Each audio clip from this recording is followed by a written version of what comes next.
Hey guys, 1.3 is right around the corner, and for any of you guys who are not on Genshin Impact's official Twitter account, their Discord, or checking their forums, here is an update video for you all. The patch notes for 1.3 that'll be coming very soon. And I'm going to try and speed run through all of this and just talk about some of the important stuff that kind of came out to me. Of course, we have the update schedule that'll be taking place. Compensation, 300 Primo Gems, the usual. And we have a few new character banners here. So, of course, we have the 5-star hero Xiao, which will be taking place. Here are the characters which will be on his banner: Diona, Beidou, and Jinyan. We have Keqing, who will be following after that because it's supposed to be a 2-week banner. Keqing will be following after that with Bennett, Ningguang, and Barbara for a rate up. And now here's something that kind of pointed out that stood out to me. More character event wishes to follow during version 1.3. Now, I don't know if this is going to be hinting towards a new character that we haven't seen yet, or maybe Zhongli because he's supposed to be getting buffs in 1.3. And I feel like it might be too soon for a Zhongli rerun. But what do you guys think? New character event wishes to follow during version 1.3. They also talk about the new equipment, so new weapons: Primordial Jade Cutter, which is a new 5-star sword, which will be on the weapon banner coming, along with the Primordial Jade Winged Spear, the spear, I guess, yeah. We have new events, of course, taking place. The lantern, right? All that glitters, all this other stuff. I'll be leaving all the links to this down in the description below, by the way, if you guys do want to take a look and read over this yourselves as well. Theater Mechanicus, the Xiao Market duration, Stand By Me. Now, this is something that was really good. The login event, May Fortune Find You. The 7-day login. Now, normally these 7-day logins, after the entire 7 days, you get like, what, 300 Primo Gems or something? Like 100 Primo Gems on like day 2 and then like 200 again on day 7. You are going to be getting 10 intertwined fates over the duration of 7 days for this login event, which is pretty nice. I kind of hope they stick with this because it's a lot better than getting 300 Primo Gems total. This is 1600 right here. That's pretty cool. We have 5 Flushes of Fortune, which is the like Pokemon Snap event where it talks about you take pictures with your camera, photos of different colors and stuff. You can trade them in for Primo Gems, Hero's Wit, Mystic Enhancement Ores, and other stuff. More events to follow, of course. We talk about new quest lines. We have, after the version 1.3 update, Xiao's story quest Aladdis chapter will be available. More story quests are on the way, so please stay tuned. On top of this, a total of 26 festive world quests will become available over the course of the Lantern Rite event, accessible from the Lantern Rite Tales from the events menu. 26 world quests. So that's going to be a lot of adventure rank, and if not adventure rank, then, well, at least some rewards, which is pretty nice. And then it also talks about a further world quest, Bowkeeper, Dainsleaf, will be also added. So that's going to be interesting because we don't know anything about Dainsleaf at all. So we might be able to get some more information, maybe a sneak peek, any kind of news about that, which is kind of cool. And we also have other new content, gameplay, new monsters, Geovishap, Primo Geovishap, new gadgets, the Parametric Transformer, which I think is where you take your bad materials and convert them to better stuff. Enhancement materials can be converted into character XP materials, character level up materials, and weapon ascension materials by placing them in the Parametric Transformer to undergo transmutation. New achievements, new consumables, and stuff like that, and new recipes. We have System Update, the new archive for living beings, which will be able to track, like, I guess, cats and animals around the world, other creatures, and stuff like that. The conversion function on the crafting bench, which is nice because you can convert character ascension materials with the dust. So if you have too many, like, Anemo shards and you wanted to convert those to, like, Pyro shards for character ascension materials, you can do that with this new crafting material, which is nice. Traveler's profile page is now including achievement progress and character showcasing, so people can show off their C6 Diluc or their C6 Ganyu. Controller support for iOS, RIP for Android users at the moment, but hopefully controller support is coming your way as well. We have weapon enhancement screen. You can now hold to add materials rather than rapid delete clicking, so quality of life change. Quick delete function has been added to the mailbox. Quality of life as well. New photography method added for PlayStation 4. And then we have adjustments and optimizations for the characters. Now, we already talked about all the buffs that Zhongli is going to be getting. We already covered all that. Zhongli is going to be getting pretty buffed up for 1.3 after the whole fiasco that happened. And all of that just talks about the different effects and whatnot. This is something that kind of was new. Optimizes Mona's talent, which is her sprints. Whenever Mona is hit, she can use her sprint more quickly, as is the case with sprinting for other characters. So I'm wondering if that'll make it better, because as you guys know, Mona's sprint is pretty obnoxious. You know what I mean? One of the reasons why I don't like Mona is because of her sprint, especially in combat. Don't get me wrong, it's great for traveling around the world and exploration and stuff like that, because you can just sprint over the water. However, in combat, I don't know. It's kind of obnoxious and it's kind of clunky at times. I'm hoping that this will make it a little bit better. We'll have to wait and see for any Mona characters out there, any Mona players. You guys might know what I'm talking about. New idle animation for Kaya. Optimizations for Zhongli's animation under weapons. Resolves issues with aiming mode for bow-wielding characters when obstacles are present nearby, such as characters shaking in off-screen or off-center shots. That is what we needed. A lot of the times I would miss my shots because of this issue, which was unfortunate. Optimizes precision when firing shots at moving targets as well. And then resolves the issue of shaky close movements when some character performs actions such as walking, attacking, skill casting, and sitting. Okay, on to monsters. Adjusts combat logic for Dendro Slimes. When a Dendro Slime is hiding relatively far from your location, you will not enter combat mode. That's good. Those were kind of obnoxious as well.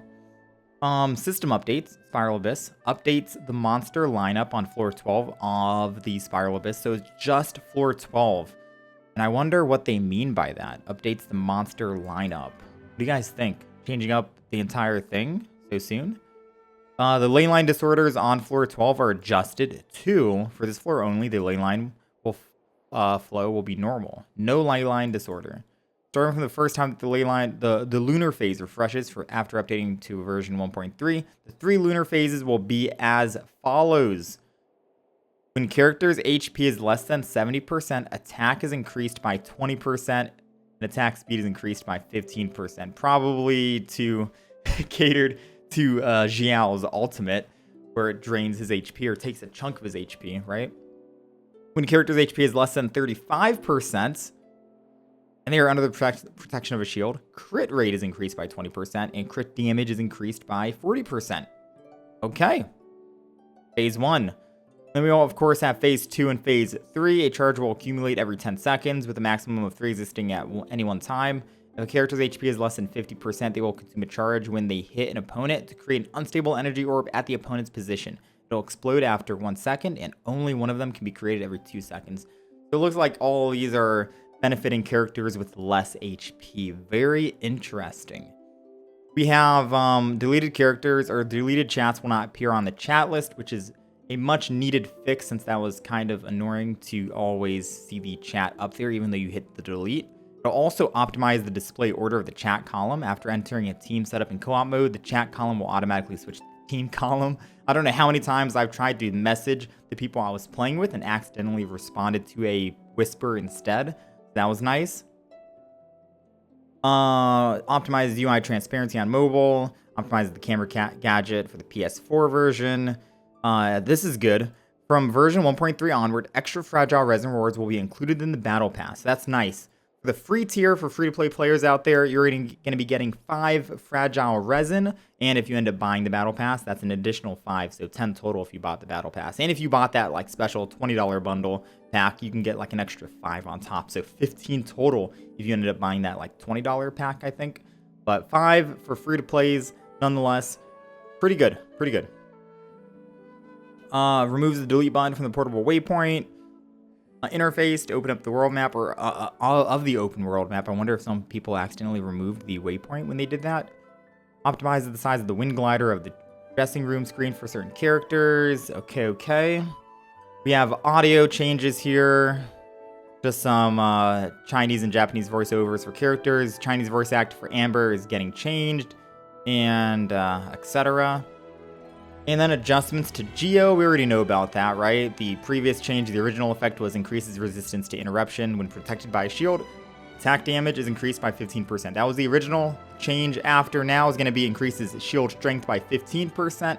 And then additionally, characters protected by a shield will have the following special characteristics. Damage dealt increased by 15%.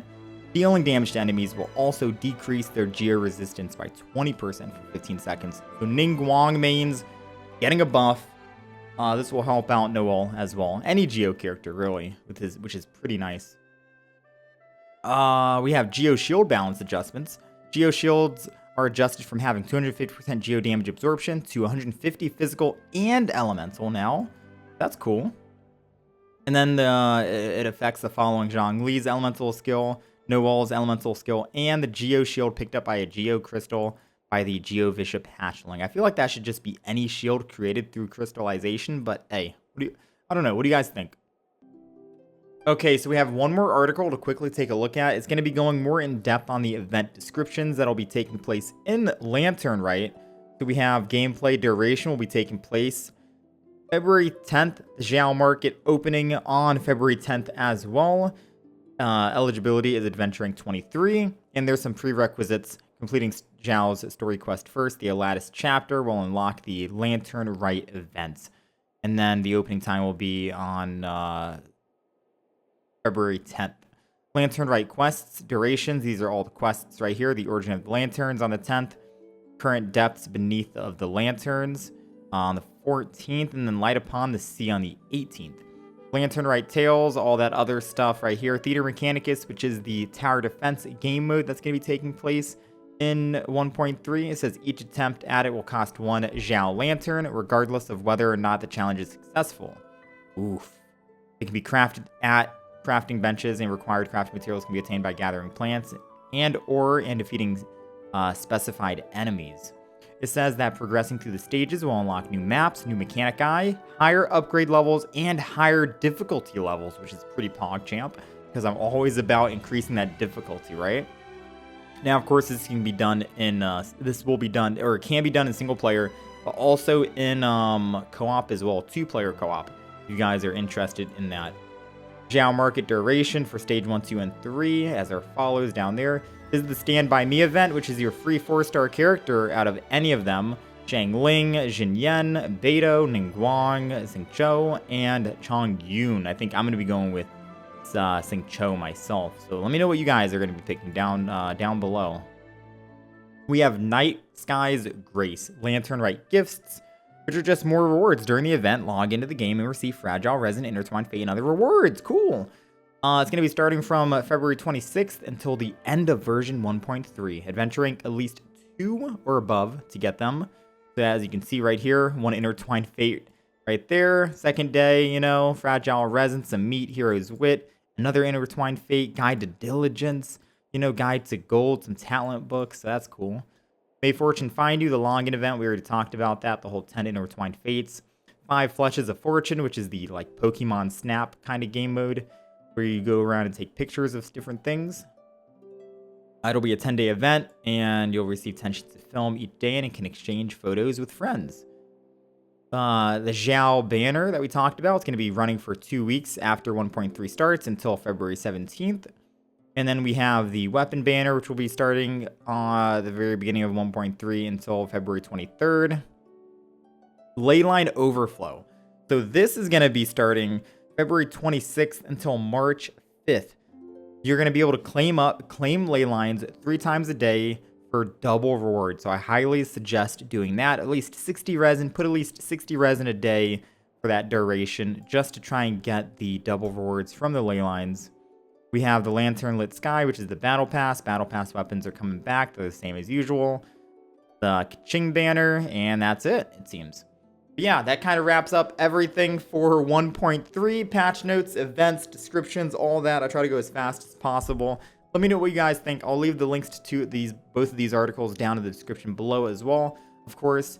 But I hope this video was helpful and informative. I'm very excited to jump into 1.3. The most two things I'm looking forward to are going to be the new tower defense game mode with new maps and increasing the difficulty. Whether I do it co-op or solo, I'm pretty sure it's going to be a fun time. And that free 4-star, you know, that's super generous of MiHoYo to give us a free 4-star. And I'm going with Sing Cho. So let me know what you guys are. Let me know what you guys are gonna pick for your 4-star, and let me know what you guys are most looking forward to in 1.3.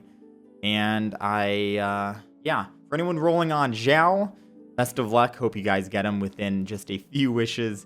I know the struggles of the free-to-play life for anyone out there who ended up using up all your Primo gems already on Ganyu and stuff like that. So hopefully you do end up getting Zhao with these free intertwined fates that's going to be handed out to us and stuff like that. Hope the video was helpful and informative, and I'll catch you guys next time. I'll see you guys in 1.3.